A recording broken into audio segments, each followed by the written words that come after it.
123 देश, छोटी बात नहीं है दोस्तों, 123 देश भारत की एक पुकार पे आके जुड़ जाते हैं। बोलते ठीक है, इंडिया ने बुलाया है, हम जरूर शामिल होंगे इसमें। 123 देश, उसमें चीन नहीं, उसमें पाकिस्तान नहीं। क्या भारत ने ग्लोबल साउथ की ज्योग्राफी बदल दी है? भारत ने बोला कि बिल्कुल पाकिस्तान के नीचे से हम लाइन खींचते हैं, ऐसे ऊपर जो भी है वो ग्लोबल साउथ में है नहीं, कहानी खत्म, bye bye Pakistan, bye bye China. आज प्रधानमंत्री मोदी ने ग्लोबल साउथ शिखर सम्मेलन को संबोधित किया। पीएम ने कहा कि ये एक ऐसा मंच बना जहां हमने विकास से संबंधित समस्याओं और प्राथमिकताओं पर खुलकर चर्चा की। भारत ने डेलिबरेटली पाकिस्तान और चाइना को ग्लोबल साउथ समिट से निकाल दिया है, इनवाइट नहीं किया।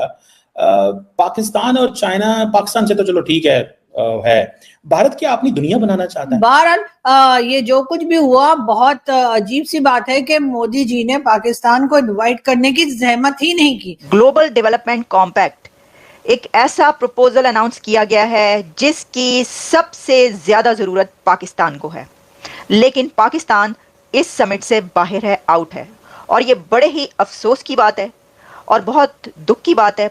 और क्या डॉक्टर जयशंकर ने सीधा सीधा चेतावनी दे दी है पाकिस्तान को? तो क्या ही देनी है, वो तो ऐसी बेचारे मरे मुरे लोग हैं। लेकिन क्या चाइना से डायरेक्टली डॉक्टर जयशंकर ने पंगे ले लिया और डायरेक्टली बोल दिया कि भाई ये इसीलिए नहीं है इसमें शामिल, हमने बुलाया नहीं उनको? हम जरूरी नहीं समझते। मतलब भारत क्या चाहता है कि क्यों हम अपनी मर्जी की दुनिया बनाना चाहते हैं? एक चिली को ले लेंगे, दूसरा हम ओमान को ले लेंगे, वहां से हम श्रीलंका को पकड़ लेंगे, उधर से इथोपिया को ले लेंगे, मॉरिशस को ले लेंगे। मतलब अपनी मर्जी से एक दुनिया क्रिएट करना चाहता है। इससे चाइना में हलचल हुई है दोस्तों। तगड़ा गेम भारत ने खेला है, तगड़ा गेम। देखिए टोटल जो भारत ने पैसे दिए हैं वो ज्यादा नहीं है दोस्तों, सिर्फ $25 मिलियन है। यही अगर चाइना करता तो $25 अरब देता, $25 बिलियन देता। अब आप मुझसे पूछेंगे कि मेजर साहब एक बात बताओ यार, आप ये कह रहे हैं कि चाइना को पछाड़ दिया, चाइना को पछाड़ दिया, फिर आप खुद अपने मुंह से ये कह रहे हैं कि हमने सिर्फ 25 मिलियन दिया और वो बिलियन दे देते। और साहब कहां मिलियन कहां बिलियन, कैसी बातें कर रहे हो? बात मैं बिल्कुल ठीक कर रहा हूं। भारत ने लोगों को यह बोला है कि हम तुम्हें पैसे देंगे लेकिन हम तुम्हें सिखाएंगे भी। ये छोटे छोटे देश हैं दोस्तों, इनमें कई ऐसे देश हैं जिनके पास खनिज पदार्थ हैं, कई देश हैं जो और चीजों में काफी अमीर हैं, लेकिन वहां पे सिविल वॉर हो रहा है, वहां पे पॉलिटिकल अनसर्टेनिटी है, काफी कुछ वहां पे गड़बड़ है। भारत ने इनको बोला है कि देखो सुनो, हम तुम्हें सिखाएंगे कैसे करना है गेम। तुम इस पर डिपेंडेंट मत रहो कि भारत या चीन तुम्हें लगातार पैसे देता रहेगा और तुम्हारी अय्याशियां चलती रहेंगी। इन सब चक्करों को छोड़ो। अब दोस्तों मैं आपको उदाहरण देता हूं। Let me explain with the help of an example. आपको क्लियर हो जाएगा कि प्राइम मिनिस्टर मोदी और डॉक्टर जयशंकर ने कितना बड़ा गेम खेला है चाइना के खिलाफ। देखिए, अगर हमारी कैपेसिटी यह है देने की और चाइना की कैपेसिटी यह है, यानी कि हमारा पटाखा छोटा है, चाइना का पटाखा बड़ा है। अब छोटे पटाखे से इस पटाखा यानी बड़े पटाखे से बड़ा धमाका करना, यह कैसे पॉसिबल है? जय हिंद दोस्तों। तो जैसा कि पाकिस्तानी मीडिया चर्चा कर रहा है कि भारत ग्लोबल साउथ समिट कराता है, उसमें चीन और पाकिस्तान को साइडलाइन कर देता है, मतलब भारत क्या एक अलग दुनिया बनाना चाहता है। अब यहाँ पर देखने वाली बात है कि भारत के बुलाने पर 123 देश आ जाते हैं। ये छोटी बात नहीं है, 123 देश आपके बुलाने पर आ रहे हैं, मतलब यानी कि आपका इन्फ्लुएंस उन देशों में है, आपकी बात मानते हैं, आपके रिश्ते उनसे अच्छे हैं। ये संदेश चाइना पाकिस्तान को नहीं है, अमेरिका को भी है कि भारत इतने देशों को लेकर चल सकता है। अभी अमेरिका ने जो उंगली की है ना, बांग्लादेश को स्थिर कर कर भारत में जो करने की कोशिश कर रहा है अमेरिका, तो वो उसके लिए भी संदेश है। और डॉक्टर एस जयशंकर ने क्लियर बोल दिया है कि अमेरिका में जब चुनाव होंगे उसके बाद जो सरकार आएगी उससे हमारे रिश्ते ठीक होंगे, यानी कि डोनाल्ड ट्रंप की सरकार आती है तो रिश्ते ठीक होंगे। और सरकार यदि यही करंट वाली रहती है तो फिर स्वाभाविक है रिश्ते ठीक नहीं हो सकते, क्योंकि ये सरकार भारत विरोधी है और भारत को अस्थिर करना चाहती है। इसने अफगानिस्तान का सहारा लिया और वही काम ये भारत में भी कर रही है। वही लोग भारत में बैठे हुए हैं, वही लोगों ने जिन्होंने अफगानिस्तान को अस्थिर किया, बांग्लादेश को अस्थिर किया है। तो देखो कई देशों को ये निपटा चुके हैं, छोटे मोटे देशों को ये आसानी से निपटा देते हैं। 200-400 करोड़ रुपए खर्च करते हैं, क्योंकि देखो पैसा खर्च होता है, पैसा खर्च करते हैं और ये अपना काम निकाल लेते हैं। लेकिन भारत को ये कोशिश तो कर रहे हैं। अब भारत थोड़ा बड़ा देश है, पैसा भी बहुत लगेगा, हालांकि देशभक्त ज़्यादा हैं यहाँ पर। देशभक्तों के कारण ये देश बच जाता है, वरना अमेरिका का गुलाम बहुत समय पहले बन जाता। और यहाँ पर सत्ता में जैसे जेलेंस्की बैठा हुआ है ना यूक्रेन में, ऐसे लोग यहाँ पर सत्ता में बैठे हुए होते कि अमेरिका के इशारे पर उठना बैठना सब उनका अमेरिका के इशारे पर ही होता। पाकिस्तान देख लीजिए, उनकी आर्मी का जनरल कौन बनेगा वो अमेरिका तय करता है, उनका प्रधानमंत्री कौन बनेगा वो अमेरिका तय करता है, पाकिस्तान किस तरह के फैसले लेगा वो अमेरिका तय करता है। तो इस तरह से देशों को गुलाम बनाता है और वही वो बनाना चाह रहा है, तो उसे मैसेज देने के लिए भी ये ज़रूरी था। भारत ने डेलिबरेटली पाकिस्तान और चाइना को ग्लोबल साउथ समिट से निकाल दिया है, इनवाइट नहीं किया। पाकिस्तान और चाइना, पाकिस्तान से तो चलो ठीक है, भारत क्या अपनी दुनिया बनाना चाहता है? मिसाल के तौर पे सवाल ये हुआ, डॉक्टर जयशंकर ने प्रेस कॉन्फ्रेंस की, उस पर सवाल किया गया, तो उन्होंने कहा जी चाइना को बुलाया ही नहीं गया बिकॉज चाइना को हमने इनवाइट ही नहीं किया। मतलब भारत क्या चाहता है कि क्यों हम अपनी मर्जी की दुनिया बनाना चाहते हैं? एक चिली को ले लेंगे, दूसरा हम ओमान को ले लेंगे, वहां से हम श्रीलंका को पकड़ लेंगे, उधर से इथोपिया को ले लेंगे, मॉरिशस को ले लेंगे। मतलब अपनी मर्जी से एक दुनिया क्रिएट करना चाहता है, या कि भारत वाकई ही जो ज्योग्राफिकल ग्लोबल साउथ है उसकी नुमाइंदगी करने जा रहा है।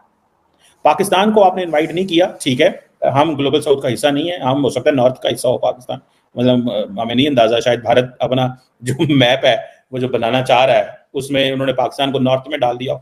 या कई दफा होता है कि हमारे गाँव में ऐसे होता था, थोड़ा जरा तफन्नन हमारे गाँव में होता था कि एक शख्स जो है उसको अगर पूरा गांव अच्छा नहीं लगता तो वो उनकी जो है ना वो कहता था कि ये सही नहीं है, ये इसका फलां चीज़ सीखनी है, इसकी फलां चीज़ सीखनी है, इसकी फलां चीज़ सीखनी है, हाँ वो मुझे अच्छा लगता है, वो मेरे करीब आ जाए, हाँ वो दूर चला जाए, वो अच्छा लगता है मुझे, वो करीब आ जाए। मतलब आप दुनिया ऐसे तो नहीं बनाते ना, आप दुनिया को ऐसे बनाते जैसे दुनिया होती है। लेकिन भारत ने ये फैसला कर लिया कि उसने दुनिया वैसी बनानी है जैसे भारत चाहता है दुनिया को। मतलब चिली को लेके, ओमान को लेके, मॉरिशस को लेके, मतलब क्या ये चीज है? या फिर हमें ये पता चले कि क्या भारत ने बहुत सारे मुल्कों को बुलाया था और कौन कौन से मुल्क नहीं आए? ये भी तो पॉसिबिलिटी है ना कि भाई किस किस मुल्क को बुलाया, किस किस मुल्क को बुलाया, किस किस मुल्क के बारे में की कोशिश की गई, वो मुल्क नहीं आया, या किस किस मुल्क को हमने ऑटोमेटिकली इग्नोर कर दिया। ये चीजें जो हैं ये थोड़ा सा पता चलेगा तो तभी है।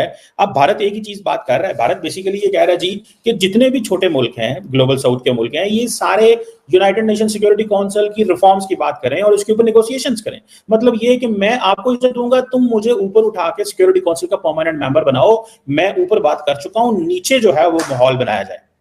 सो ये भारत करना चाह रहा है। जैसे फॉर एग्जांपल ओबामा आता है इंडिया के अंदर तो वो कहता है, इंडिया की पार्लियामेंट में खिताब करता है जी इंडिया को परमानेंट मेंबर होना चाहिए।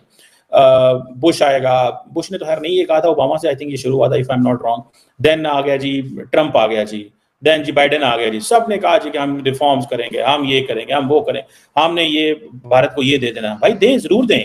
देखिए भारत एक इंपॉर्टेंट कंट्री है, इसमें तो कोई शक नहीं है, लेकिन ग्लोबल साउथ क्या एक्सपेक्ट करता है? मैंने वैसे फ्रैंकली स्पीकिंग मैंने जो तस्वीरें देखी डॉक्टर जयशंकर की, डॉक्टर जयशंकर जो थे ही वाज लिटिल टायर्ड, थोड़े वो थे जिसे कहते हैं ना, या गुस्सा था या टायर्ड थे, और ये है। लेकिन भारत ने एक और बड़ी इंपॉर्टेंट बात की है, इट मींस कि बेसिकली भारत बांग्लादेश की पिक्चर को प्रेजेंट कर रहा था।